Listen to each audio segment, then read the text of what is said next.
US സഹായത്തോടെ Israel നടത്തുന്ന ആക്രമണത്തിനെതിരെ കടുത്ത മുന്നറിയിപ്പുമായി ഇറാൻ. കുഞ്ഞുങ്ങളെ കൊന്നതിന് മറുപടി നൽകുമെന്നാണ് ഇറാന്റെ മുന്നറിയിപ്പ്.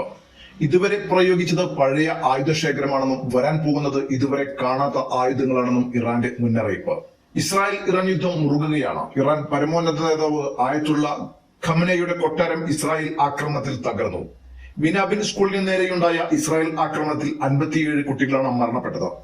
മരണസംഖ്യ ഇനിയും വർദ്ധിച്ചേക്കുമെന്നാണ് സൂചന. അമേരിക്കൻ സഖ്യ രാഷ്ട്രങ്ങളിലെ സൈനിക താവളങ്ങൾക്ക് നേരെ ഇറാൻ പ്രത്യാക്രമണം നടത്തി. ആദ്യം ഇസ്രായേലിലും പിന്നീട് ഗൾഫ് മേഖലയിലെ UAE, Qatar, Kuwait, Bahrain, Saudi തുടങ്ങിയ ഇടങ്ങളിലുമാണ് ആക്രമണം നടത്തിയത്. അബുദാബിയിൽ മിസൈൽ ആക്രമണത്തിന്റെ ഒരാൾ കൊല്ലപ്പെട്ടതായി UAE ഔദ്യോഗിക വാർത്താ ഏജൻസി റിപ്പോർട്ട് ചെയ്തു. ഇറാഖിൽ ഇറാൻ അനുകൂലികളായ 2 പേരും കൊല്ലപ്പെട്ടുവെന്നാണ് റിപ്പോർട്ട്. പരമാധികാരം സംരക്ഷിക്കുവാൻ ഏതറ്റം വരെയും പോകുമെന്നും ഇറാൻ സൈന്യം അറിയിച്ചിട്ടുണ്ട്. ഇരുപക്ഷവും യുദ്ധം പ്രഖ്യാപിച്ച സാഹചര്യത്തിൽ ഗൾഫ് മേഖലയിലെ വ്യോമഗതാഗതം പൂർണ്ണമായും തടസ്സപ്പെട്ടു. News desk, news 99.